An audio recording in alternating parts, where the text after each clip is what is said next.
Just because you can't hear something doesn't mean you can't see it. And just because you can't see something doesn't mean you can't hear it. SOUNDeSCAPES Lullaby for Drones questions whether something exists without us consciously perceiving it.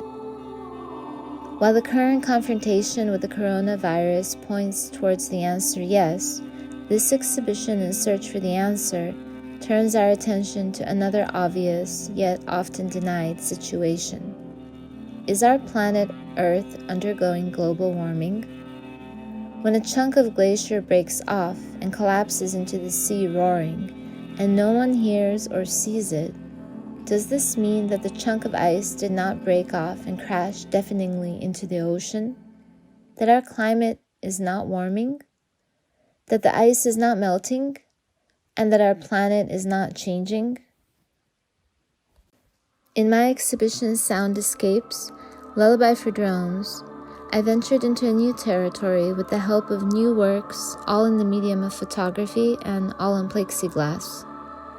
This exhibition consists of separate works, but can be experienced actually as one work. As in most of my works, there is a layering of images and mediums present here as well. My sound, Lullaby for Drones, connects as a connective tissue all the separate works and enables the image to be heard, not just seen. My sound, Lullaby for Drones, is the residue of a performance by Laurie Anderson and Stuart Hurwood with Lou Reed's guitars. It took place in front of my 11-meter site-specific installation Collective Heart in the Cathedral of St. John the Divine. To the sound of the drones, I also added my human voice as a drone within it, in a way to humanize it. I cut it up into 4 different segments, 4 different voices of mine.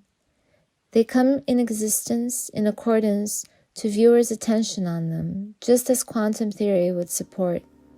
The 4 voices, walls of the gallery room, create a chorus of the inner voices voicing themselves and echoing for us, so that we may not just see the image, but also hear it.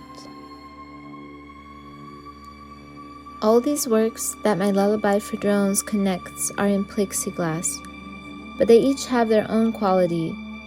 Not even one is left in its initial state. They reference to the different states of ice existing as a symbol for the warming of our planet and countdown of our human existence that is running out. Crossover Lullaby is subjected to my engraving pen with an engraved shadow translated into lace, silhouette. It resembles a thin sheet of ice, or influenced through human dimension, damaged skin. Vitrified Lullaby is the encasement of a portrait within the ice blocks of a plexiglass showing the potential of ice to conserve and provide a birth similar as does Cryonic Lullaby, which is tinted with neon yellow-orange light to convey the ability of ice to again preserve, but this time to not only provide a birth, but also a rebirth.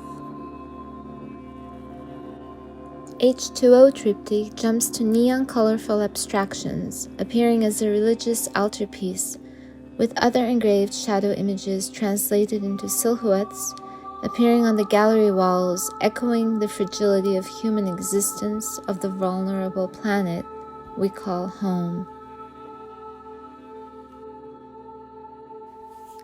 Tomorrow's Lullaby in its mural form reflects the human form within this story of existence and allows for each viewer to, through art, reflect an emotional synesthesia, to partake in hearing the image and seeing the sound.